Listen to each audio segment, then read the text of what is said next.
warahmatullahi wabarakatuh. Perkenalkan, saya dengan Susan Sucipta, mahasiswa kelas C. Pagi ini saya mau presentasi terkait tema hari ini, etika manajemen bisnis.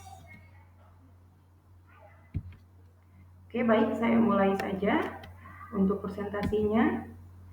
Etika dalam bisnis adalah pengertian etika bisnis adalah norma dan nilai moral secara umum yang perlu diterapkan sebagai dasar pertimbangan dalam segala proses pengambilan keputusan perusahaan. Jadi setiap perusahaan itu wajib menerapkan etika dalam berbisnis, ya, rekan-rekan. Baik, saya lanjut. Di sini ada prinsip etika dalam bisnis. Apa saja prinsip dalam beretika?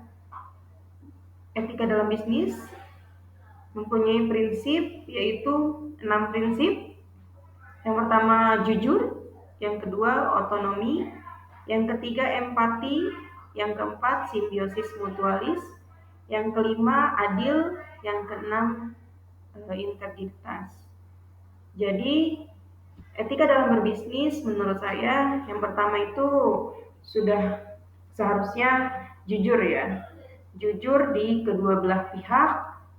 Jujur itu berarti dengan kata lain transparan atau terbuka. Keuntungan dan kerugian, kesepakatan itu harus terbuka antara dua belah pihak.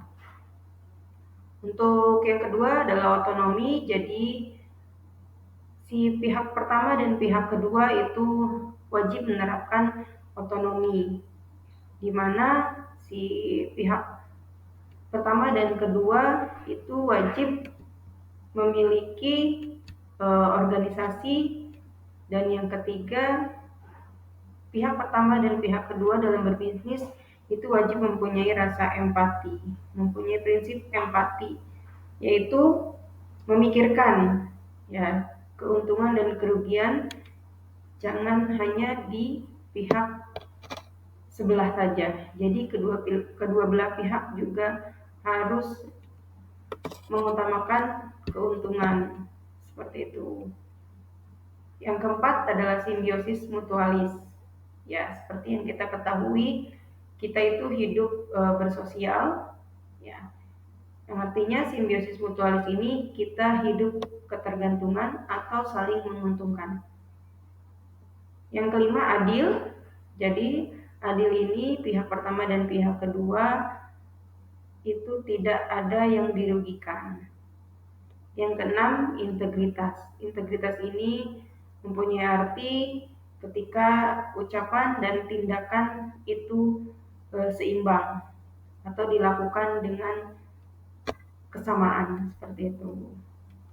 Oke, baik, saya lanjut untuk slide selanjutnya. Mengapa etika bisnis sangat penting dalam suatu bisnis?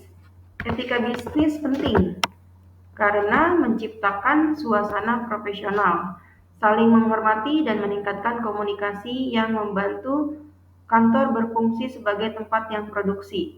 Orang merasa lebih baik tentang pekerjaan mereka ketika mereka merasa dihormati, dan itu juga berarti hubungan pelanggan yang lebih baik. Jadi etika berbisnis sangat penting dalam suatu bisnis, yaitu yang pertama menurut saya excellent service, ya, di mana pelayanan kita itu sangat penting. Excellent service kepada atasan, excellent service kepada bawahan, excellent service kepada rekan kerja, dan excellent service kepada pelanggan atau customer. Itu sangat penting. Saya lanjut untuk slide selanjutnya, yaitu ciri-ciri etika dan contoh. Ciri-ciri etika dalam bisnis yaitu etika tetap berlaku meskipun tidak ada orang lain yang menyaksikan. Etika sifatnya absolut atau mutlak. Dalam etika terdapat cara pandang dari sisi batiniah manusia. Etika sangat berkaitan dengan pembuatan atau perilaku manusia. Jadi menurut saya dalam bisnis atau perusahaan itu bukan skill, ya, yang nomor satu itu, tapi etika atau attitude, di mana attitude itu tidak bisa dirubah, karena attitude itu adalah pembawaan sikap diri, pembawaan diri atau karakter seseorang. Kalau untuk skill, menurut saya itu bisa dirubah dengan proses pembelajaran, training, mentoring, atau coaching atau konseling. Tapi ketika orang sudah bermasalah dengan etika atau attitude-nya, itu amat amat sangat susah untuk dirubah. Nah, ini ada contoh etikanya. Menunjukkan sikap hormat kepada orang lain. Ini sangat penting ya. Menunjukkan sikap hormat kepada orang lain merupakan salah satu dari contoh etika dalam kehidupan sehari-hari. Tidak memandang rendah orang lain, berperilaku sopan, menghargai perbedaan pendapat, membantu orang lain yang membutuhkan. Ini contoh-contoh etika dalam berbisnis, dalam bersosial, juga dalam kehidupan sehari-hari. Baik, saya lanjutkan. Cara mempertahankan standar etika. Pertama, menciptakan kepercayaan perusahaan. Jalankan kode etik, lindungi hak perorangan, adakan pelatihan etika, lakukan audit etika secara periodik, pertahankan standar yang tinggi tentang tingkah laku, jangan hanya aturan. Hindari contoh etika yang tercela, ciptakan budaya komunikasi dua arah. Ya, ini menurut saya sangat penting karena dalam sebuah perusahaan bukan saja bawahan yang dituntut untuk menerapkan standarisasi etika, tapi juga atasan ya atau leader yang baik itu adalah mencontohkan, tidak hanya mengomentari etika bawahannya, tapi mencontohkan etika yang baik seperti apa. Oke, ini untuk kesimpulan mengenai etika. Kesimpulan, etika merupakan nilai yang sejatinya telah melekat pada diri individu dan sangat dibutuhkan dalam bersosialisasi.